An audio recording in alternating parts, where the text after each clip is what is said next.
الحمدللہ آسانہ علیہ درگاہ علیہ گولڈا شریف آپ تو سیدی و مرشدی و سندی و مولائی و آقائی سڑے محبوب حضرت قبلہ سید پیر صاحبزادہ پیر سید مہر فرید اللہ شاہ صاحب گیلانی مدد اللہ العالی اور حضور سیدی و مرشدی و سندی و مولائی حضرت قبلہ صاحبزادہ پیر سید غلام مہر علی شاہ صاحب گیلانی مدد اللہ العالی آپ تشریف لیتے آئے ہیں پہ اساں شکر گزار ہیں الحمدللہ.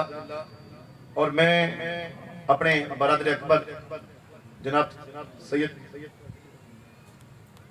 میں التماس کرتا ہوں جناب حضرت علامہ شیخ عبدالحمید گولڑی چشتی کہ آپ تشریف لیتے آمین اور اپنا خطاب الازوال فرمائیں.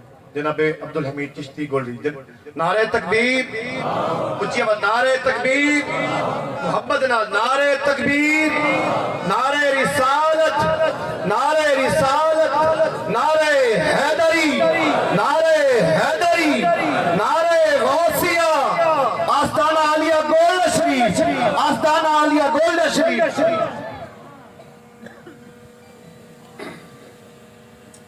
درود پاک. اللہم صلی علی محمد وعلی آل محمد وبارک وسلم. الحمدللہ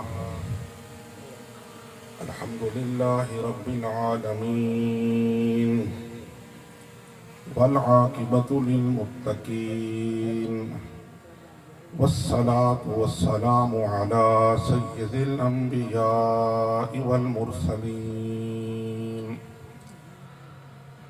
المبعوث رحمة للعالمين وخاتم النبيين وعلى آله الطيبين الطاهرين وعلى أصحابه الراشدين وعلى أولياء أمته الكاملين. أما بعد فأعوذ بالله من الشيطان الرجيم. بسم الله الرحمن الرحيم. إنما يريد الله ليذهب عنكم الرجس أهل البيت ويطهركم تطهيرا. صدق الله مولانا العظيم. إن الله وملائكته يصلون على النبي يا أيها الذين آمنوا صلوا عليه وسلموا تسليما.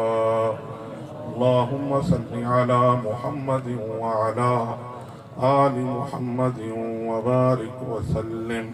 سارے حضرات مل کر بلند آواز سے درود پاک پڑھ لیں.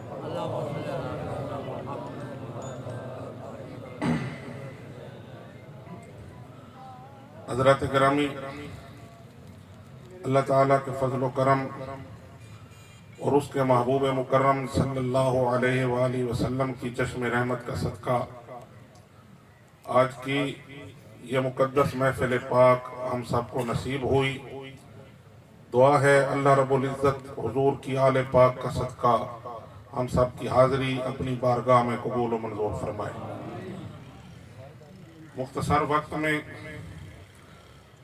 اپنی حاضری پیش کرنے کی سعادت حاصل کر رہا ہوں. ہماری آنکھوں کے نور، ہمارے دلوں کے سرور ہمارے ساتھ تشریف فرما ہے. اللہ رب العزت ہمیں ہمارے آنے والی نسلوں کو ان کی برکات نصیب فرمائے. یہ ایصال ثواب کی محفل ہے. یاد رکھیں، نام کوئی بھی ہو، اسے چہلم کہیں، اسے تیجا کہیں، اسے قل کہیں، ساتواں کہیں، دسواں کہیں، ہر علاقے میں اپنے اپنے رواج کے مطابق نام بھی ہوتے ہیں، ایام بھی ہوتے ہیں. لیکن حقیقت یہ ہے کہ ان سب کی اصل یہ ہے کہ یہ ایصال ثواب کے لیے ہم جمع ہوتے ہیں. کہ جو چلا گیا ہے اس کو ہم اپنی طرف سے ہدیہ تحفہ پیش کرتے ہیں. اور عقائد کے سلسلے میں ہم جتنے یہاں موجود ہیں، ہمارے پیشوا، ہمارے مربی، ہمارے مقتدا، ہمارے رہبر و رہنما جناب سیدنا پیر مہر علی شاہ کی ذات پاک ہے۔ ذرا اونچی آواز سے کہیں سبحان اللہ۔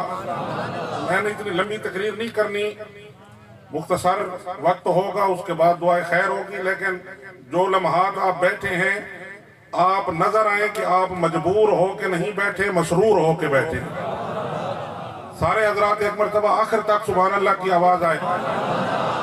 یہ دیکھیں، ایک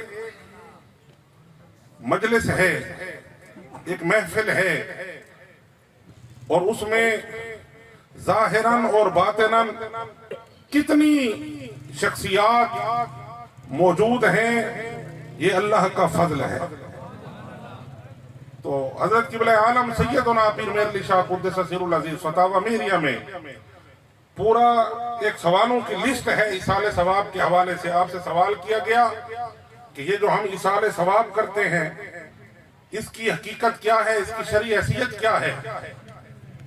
تو اس کا حضرت قبلہ عالم نے جو جواب ارشاد فرمایا وہ یہ ہے، آپ فرماتے ہیں کہ جو بھی اپنے فوت شدگان کے لیے کوئی نیک عمل کرے، کوئی عبادت کرے، کوئی چیز صدقہ خیرات کرے، کوئی کھانا پکا کر تقسیم کرے، کوئی کپڑے پارچات وغیرہ تقسیم کرے، اپنے نیک اعمال تلاوت ذکر اذکار کرے، حضرت ارشاد فرماتے ہیں جو کچھ بھی نیک عمل کر کے وہ اللہ کی بارگاہ میں یہ عرض کرے کہ یہ ہم اپنے فوت شدگان کو پہنچاتے ہیں، یا رب تو یہ اس کا ثواب انہیں عطا فرما۔ فرمایا اپنے محبوب کی رحمت للعالمین کا صدقہ اللہ رب العزت اپنے فضل سے اس کو عالم ارواح میں اس کا ثواب عطا فرما۔ یہ ایصال ثواب کی محفل ہے، لیکن بعض مقامات پر ہم جاتے ہیں کہ ہم تلاوت کریں گے، ہم پڑھیں گے، ہم دعا کریں گے تو جانے والے کو فائدہ ہوگا، لیکن بعض کچھ جانے والے ایسے ہوتے ہیں کہ جن کو جانے کے بعد ہماری ضرورت نہیں ہوتی۔ ہاں، اس وقت ہم اس نیت سے جاتے ہیں کہ اگر ہم جا کر دعا کریں گے تو اللہ ان کے صدقے ہماری حاضری قبول فرمائے۔ اور یہ اعزاز آقا کریم صلی اللہ علیہ وسلم کی آل پاک کا حضرت مہر علی شاہ صاحب رحمت اللہ علیہ ارشاد فرماتے ہیں، فرمایا آل رسول کا معاملہ موہوبی ہے، اللہ کے فضل کا معاملہ ہے۔ ازل سے اللہ رب العزت نے فضل فرما دیا، جن جن کو اللہ نے اپنے فضل سے منتخب فرمایا کہ یہ میرے نبی کی حال میں ہے، فرمایا وہ موہوبی ہے۔ ایک ہوتا ہے کسبی، خود محنت کر کے ریاضت کر کے اللہ کی بارگاہ میں پہنچنا، ایک ہوتا ہے اللہ کے فضل سے اللہ رب العزت جسے اپنا بنا لے۔ فرمایا کارخانہ کسبی کبھی بھی کارخانہ موہوبی کو نہیں پہنچ سکتا۔ مطلب کیا؟ جتنی بھی ریاضت کی جائے، جتنی بھی عبادت کی جائے، جتنے بھی اعمال صالحہ کیے جائیں، وہ سب رب کی بارگاہ میں پہنچاتے ضرور ہیں، لیکن افضلیت نبی کی آل کو حاصل رہتی ہے، اس لیے کہ وہ نسبت سرکار دو عالم صلی اللہ علیہ وسلم کی ہے، اور فرمایا کہ یہ وہ نسبت ہے کہ جس کے لیے سرکار دو عالم صلی اللہ علیہ وسلم نے حضرت بی بی پاک سیدہ طیبہ طاہرہ، حضرت سیدہ فاطمہ الزہرا پناہگاہ امت، جگر گوشہ رسول سیدہ بطول سلام اللہ تعالی علیہا کو جب سرکار نے فرمایا نا فاطمہ تو بضعۃ منی، فرمایا کہ یہ میری پارہ جان ہے، میری جان کا ٹکڑا ہے۔ فرمایا جب سیدہ کائنات کو یہ اعزاز سرکار نے عطا فرمایا، پھر وہ فیض ان کی ذات تک نہ رہا بلکہ بوجہ تاثیر بدع نبویہ، یہ الفاظ ہیں مہر علی کے۔ فرمایا اس سیدہ کائنات کی نسبت کی تاثیر یہ ہے قیامت تک جو بھی اس خاندان عالی شان میں آئے گا اللہ رب العزت کی بارگاہ میں سر، اور فرمایا جب تک کوئی شخص یہ عقیدہ اور ایمان نہ رکھے، کوئی یہ سمجھے کہ ہم عمل صالح کر کے، ہم اپنی ریاضات کر کے، ہم اپنے یہ معاملات کر کے ہم جو ہے ان سے بڑھ جائیں گے آل رسول سے، حضرت ارشاد فرماتے ہیں، فرمایا جب تک کوئی یہ عقیدہ نہ رکھے کہ ہم جو کچھ بھی کر لیں ہم نبی کی آل کے برابر نہیں ہو سکتے، ہم نبی کی آل کے برابر کیوں؟ انہیں نسبت محمد مصطفیٰ کی حاصل ہے، وہ تاثیر بدع نبویہ بی بی پاک سلام اللہ تعالی علیہ کا فیض ان کی رگ و پے میں جاری ہے۔ فرمایا جب تک سالک اسے کہتے ہیں جو ولایت کے راستے پہ چلنے والا ہو، طریقت اور سلوک کے راستے پہ چلنے والا ہو۔ حضرت بن میر علی شاہ صاحب کا یہ جملہ سنیں، فرمایا جب تک سالک یہ عقیدہ نہ رکھے کہ رسول اللہ صلی اللہ علیہ وسلم کی آل پاک کا معاملہ موہوبی ہے، فضل خدا سے ہے، ذالک فضل اللہ یؤتی من یشاء، اللہ جسے چاہتا ہے اپنا فضل عطا فرما دیتا ہے۔ فرمایا جب تک یہ عقیدہ نہ رکھے اس وقت تک وہ درود شریف کے ذوق کو بھی نہیں پا سکتا۔ اللہم صلی علی محمد وعلی آل محمد مبارک وسلم، درود پڑھتے ہیں، یہ ویسے پڑھنا اور ہے، ایک اس درود کی چاشنی ہے، ایک اس کا ذائقہ ہے، ایک اس کی چس ہے، ایک اس درود کی لذت ہے۔ حضرت اعلیٰ ارشاد فرماتے ہیں جب تک وہ آل محمد جن پر درود بھیج رہا ہے ان کی عظمت کا اقرار نہ کرے تب تک اسے درود کی چاشنی بھی نصیب نہیں ہوگی۔ درود شریف پڑھنے کی لاکھ کہتا رہے صلو علی الحبیب، درود شریف پڑھنے کی چاشنی اس وقت نصیب ہوگی جب دل میں آل محمد کی عظمت کا تصور ہوگا۔ نعرہ تکبیر، نعرہ رسالت، نعرہ حیدری، نعرہ غوثیہ۔ اس لیے قرآن شریف میں یہ شعر اکثر پڑھا جاتا ہے، حضرات مشائخ کرام کا تسلسل سے، اور حضور لالا جی غریب نواز ہمارے شیخ کریم حضور ثانی مہر علی وارث غوث جلی حضور قبلہ پیر سید شاہ عبدالحق گیلانی رضی اللہ تعالیٰ عنہ، آپ کی موجودگی میں جب شعر پڑھا جاتا تھا آپ پر گریہ طاری ہو جاتا تھا۔ کون سا شعر ہے ذرا سماعت فرمائیں۔ کوئی ہو متقی یا عالم و زاہد زمانے میں، ذرا اونچی آواز سے کہیں سبحان اللہ۔ پھر سنیں، کوئی ہو متقی یا عالم و زاہد زمانے میں، مگر آل محمد کے برابر ہو نہیں سکتا۔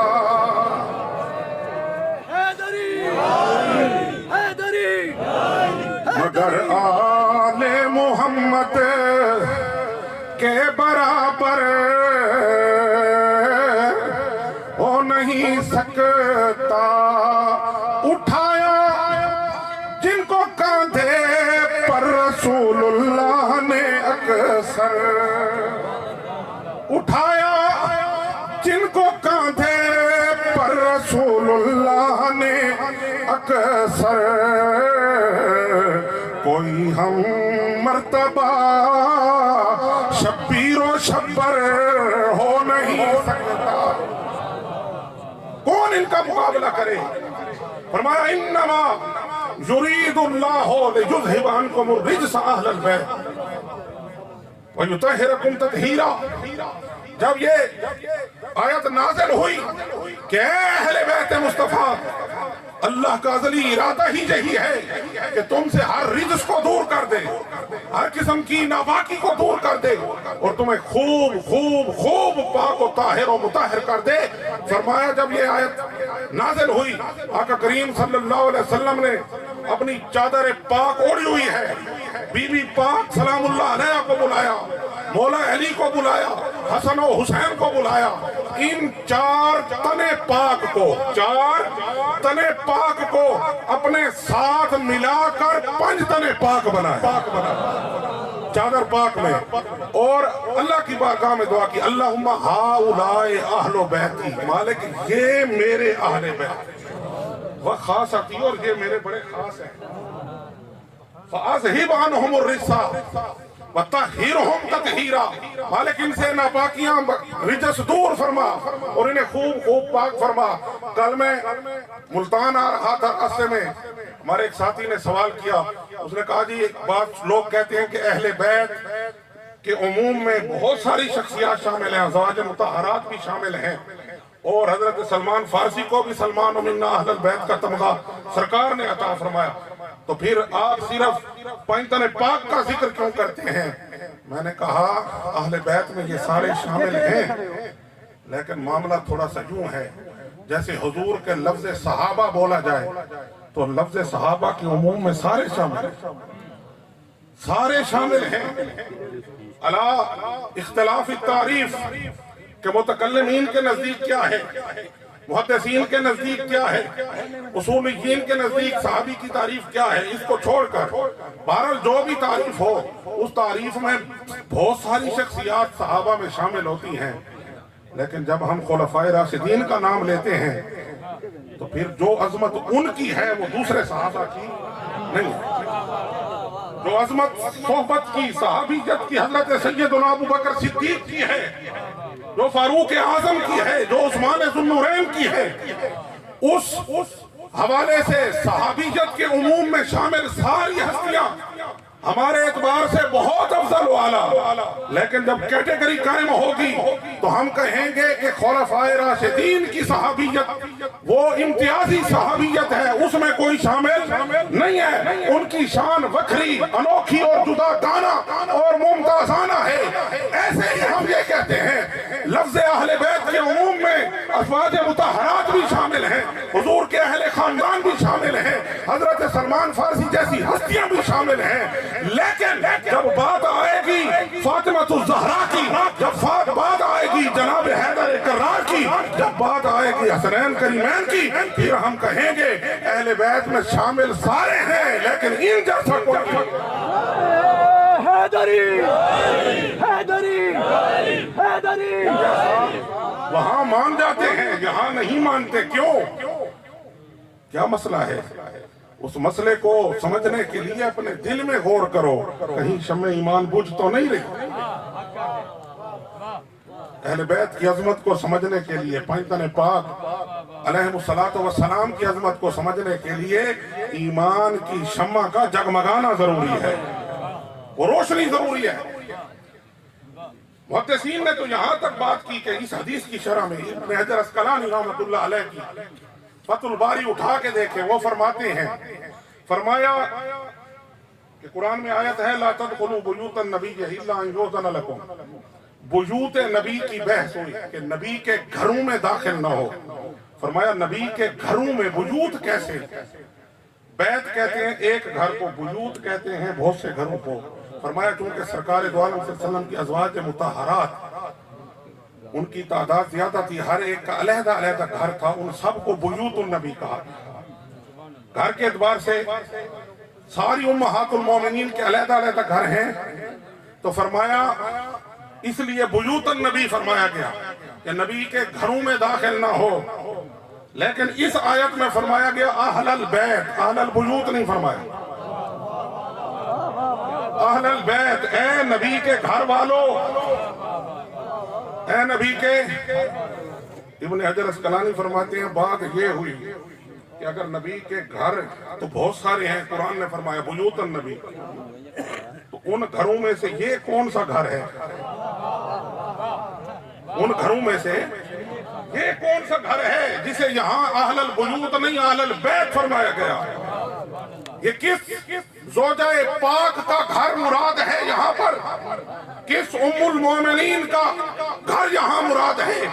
وہ فرماتے ہیں اہل البیت میں جب ہم اس حدیث کو دیکھیں کہ حضور نے چادر میں حضرت مولا علی کو جمع کیا، جناب سیدہ فاطمہ کو جمع کیا، جناب حسن و حسین کو جمع کیا، فرمایا جب اس حدیث کو دیکھیں تو پتہ چلتا ہے اس حدیث میں جس ام المومنین کا ذکر ہے، جس ام المومنین کے گھر کا اس آیت میں ذکر ہے اہل البیت میں، یہ وہ ام المومنین ہیں جو اس منصب ام المومنین پر بلا شرکت غیر تنے تنہا کتنے سالوں تک فائز رہی۔ وہ کون ہے؟ وہ فاطمہ الزہرا کی امی جان، وہ حسن و حسین کی نانی جان، وہ زوجہ محترمہ، وہ ام المومنین، وہ رفیقہ حیات مصطفیٰ جناب سیدہ خدیجہ الکبریٰ۔ میں اہل البیت سے مراد ہوں، یہاں بیت خدیجہ گھر مراد ہے، یہاں بیت خدیجہ مراد ہے، آستانِ عالیہ گوئرہ شریف، یہاں بیت خدیجہ الکبریٰ مراد ہے۔ فرمایا اس گھر کی شان یہ ہے، اس گھر کی شان یہ ہے کہ جب پوری کائنات میں سب سے پہلے اعلان نبوت جس گھر میں آ کر حضور نے کیا وہ خدیجہ الکبریٰ، اور دنیا کے دوسرے گھروں میں نور نبوت پھیلنے سے پہلے اکیلا رسول اللہ صلی اللہ علیہ وسلم کا نور پاک جس گھر میں کئی سال تک جگمگاتا رہا، ایک ہی گھر خدا کے نور کا مسکن بنا، وہ بیت خدیجہ الکبریٰ۔ میں ایک دن اپنے طالب علموں کو پڑھا رہا تھا تو میں نے انہیں بات بتائی، میں نے کہا آپ کے علاقوں میں بھی شاید ہوں، ہم جب چھوٹے ہوتے تھے ہمارے شہر میں ایک بوڑھا بابا تھا، وہ بیٹھا ہوتا تھا بازار میں پٹے پر، اور کبھی کبھی فخریہ انداز میں جملہ بولتا کہ جب ہمارے اس شہر میں بجلی آئی تھی پہلا میٹر میرے گھر پہ لگا۔ آپ کے علاقوں میں بھی شاید ایسے کہ بجلی جب آئی تھی فخر سے کہتا پہلا میٹر بھائی میرے گھر پہ لگا۔ میں ایک دن سوچنے لگا اگر یہ عام بجلی کسی علاقے میں جائے، پہلا میٹر کسی کے گھر پہ لگے، وہ تو فخر سے کہے کہ پہلا میٹر میرے گھر پہ لگا ہے، اور نور نبوت محمد مصطفیٰ کا جب جگمگایا تو ایک ہی گھر ہے جہاں وہ گریڈ اسٹیشن لگا، نور محمد مصطفیٰ کا، پھر وہاں سے ہر طرف بجلی پھیلی، وہ گریڈ اسٹیشن کس گھر میں لگا؟ کہو نا بیت خدیجہ الکبریٰ، بیت خدیجہ الکبریٰ میں لگا۔ تو فرمایا یہاں وہ گھر مراد ہے، کیونکہ اس کی شرح میں جو حدیث شریف آتی ہے اس حدیث شریف بتاتی ہے حضور سیدہ خدیجہ الکبریٰ کے شوہر پاک، حضرت مولا علی داماد پاک، حضرت بی بی پاک وارثہ بھی ہیں، بیٹی بھی ہیں، اور حسن و حسین نواسے ہیں۔ فرمایا اہل البیت میں جو بیت مراد ہے یہ ام المومنین سیدہ خدیجہ الکبریٰ کا گھر، یہ ان کا گھر پاک مراد ہے۔ اور ابن عابدین شامی فتاوی شامی والے ان اپنے رسائل میں اتنے تک لکھ گئے، فرمایا کہ سادات کرام رسول اللہ کی آل کا معاملہ یہ ہے کہ زندگی جس انداز سے بھی گزرے، فرمایا موت ان کو اکمل الایمان حالت میں عطا ہوتا۔ ہم سب تو دعا کرتے ہیں نا اللہ خاتمہ بالایمان فرما دے، عام ایمان بھی نہیں، فرمایا سادات کا موت کے وقت جو ان کی حالت اللہ رب العزت پیدا فرماتا ہے وہ اکمل ترین ایمان کی منزل پہ پہنچا کر پھر اس دنیا سے رخصت کرتا ہے۔ کس اعزاز کے لیے؟ اعزاز جناب محمد مصطفیٰ۔ نسبت جناب محمد مصطفیٰ کی اس وجہ سے کہ قیامت کے دن مغفور محشور ہوں، جب اٹھیں تو سارے گناہ معاف کر دیے جائیں، وَيُطَهِّرَكُمْ تَطْهِيرًا کی صفت سے متصف ہو کر طاہر و مطہر ہو کر اٹھیں، تاکہ سرور کائنات صلی اللہ علیہ وسلم کی آل پاک کو اعزاز ملے جناب محمد مصطفیٰ۔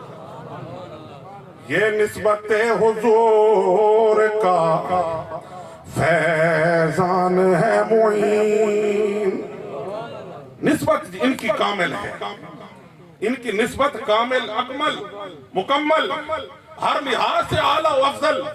ہم وہ لوگ ہیں نسبت کے احترام میں ہم کریم آقا صلی اللہ علیہ وسلم کی ذات پاک سے منسوب نالین پاک، حضور کی ذات پاک سے منسوب نالین پاک، اور پھر اس نالین پاک سے منسوب ایک نقشہ نالین پاک کا، جسے ہمارے سامنے کمپیوٹر پہ بیٹھ کے اگلا بندہ ڈیزائن کرتا ہے اور کاغذ پہ پرنٹ نکال کر جھنڈے کی شکل میں ہمارے سامنے لائے، ہم اس نقشے کو لے کر کہتے ہیں جو سر پہ رکھنے کو مل جائے نالے پاک حضور، تو پھر کہیں گے کہ ہاں تاجدار ہم بھی ہیں نبی کی نالین پاک۔ پھر نالین پاک بھی نہیں، اس جیسا نقشہ کاغذ پہ چھپا ہو ہم سینے پہ لگائیں، آنکھوں پہ لگائیں، سر پہ رکھیں۔ اتنی دور کی نسبت رکھنے والے کا اگر احترام یہ ہے تو جن کی رگوں میں محمد مصطفیٰ کا خون ہے ان کا احترام کیا ہوگا؟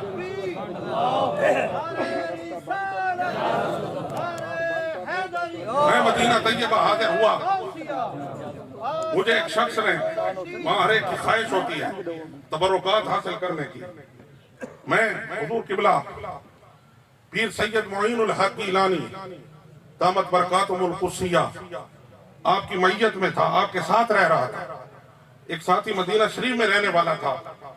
میں نے بھی بھول پن میں اپنی ناسمجھی کی وجہ سے اسے کہہ دیا، میں نے کہا آپ کافی عرصے سے مدینہ شریف رہ رہے ہیں، مجھے کوئی تبرک دے دیں، بعض لوگ روزہ شریف کا روغن جو ہے وہ لے جاتے ہیں، مجھے وہ دے۔ وہ مسکرایا، اس نے کہا سرکار دو عالم صلی اللہ علیہ وسلم کی قبر اطہر، پھر اس کے اوپر مٹی پاک، پھر اس کے اوپر دیواریں، پھر دیواروں کے اوپر روضہ اقدس کا اندرونی حصہ، پھر بیرونی حصہ، پھر اس بیرونی حصے کے اوپر لگی ہوئی روغن، سبز گنبد کا پاک رنگ۔ کہتے ہیں اتنی دور کی نسبت والا تو ابھی بھی اس کی خواہش کر رہا ہے، نبی کے وارث کے ساتھ رہ رہا ہے، نبی کے وارث کے ساتھ رہ رہا ہے، حضور قبلہ پیر صاحب کے ساتھ ہیں، ان کا دست اقدس چومتا ہے، تو اس عقیدے میں ابھی نہیں آیا کہ ان کے ہاتھوں کو چوم، اس نیت سے کہ میں مصطفیٰ کریم کے خون کی تعظیم کر رہا ہوں۔ یہ قریب ترین نسبت تیرے پاس موجود ہے، ابھی بھی خواہش کر رہا ہے۔ تو حضرات گرامی، صرف ادراک کی ضرورت ہے، شعور کی ضرورت ہے کہ نسبت جن کی جتنی کامل اور اکمل ہے ان کا مقام اور مرتبہ بھی اتنا کامل ہے۔ تو یہ نسبت حضور کا فیضان ہے معین، یہ نسبت حضور کا فیضان ہے معین، سارے جہاں میں آل نبی معتبر ہوئی، سارے جہاں میں آل نبی معتبر۔ معتبر کے دو معنی، ایک معتبر ہم جسے کہتے ہیں اور ایک قابل اعتبار۔ محدثین نے جہاں تک لکھا، انہوں نے کہا جو حدیثیں ہم تک آتی ہیں نا ان میں سند میں جن نام ہوتے ہیں، عالی سند کون سی ہے؟ فرمایا عالی سند وہ ہے جس میں سارے کے سارے اہل بیت پاک کے نام، وہ معتبر سند ہے۔ کیوں کہ جب حضرت امام محمد باقر علیہ السلام امام زین العابدین علیہ السلام سے روایت کریں، امام زین العابدین علیہ السلام امام حسین علیہ السلام سے روایت کریں، امام حسین علیہ السلام جناب حیدر کرار سے روایت کریں، اور جناب حیدر کرار حضرت جناب محمد مصطفیٰ سے روایت کریں، فرمایا اس سند میں جتنے بھی نام آئیں گے کوئی ایک نام بھی ایسا نہیں ہے جو علی نہ ہو، فرمایا بس عالی سند اسے کہیں گے جو علی کی نسبت پر قائم ہے۔ تو مل کے پڑھیں، سارے جہاں میں آل نبی